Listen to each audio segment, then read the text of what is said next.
उस्तादे मोहतरम दा तखल्लुस कलीम इस फकीर ने सुजैस्ट कीता सी मैं वो सूरत मंगी है जेड़ी मैथों चंगी है पूरी पावन वालिया मेरी जात मलंगी है अंबरां ते तारियां दी सार लैन चलीए अंबरां ते तारियां दी सार लैन चलीए घड़ी होवे बल जई तेरी मेरी सोहनी है।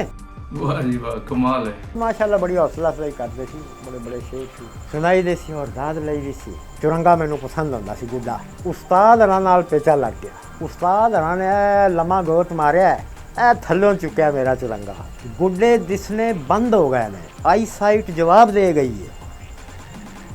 अल्लाह दी रहमत नाल उस्ताद मेरा चुरंगा नहीं कट सके। उस्ताद जी ने शाबाशी भी दी, खालस दुध च पक्कियां फेरियां मैनू खवाइयां।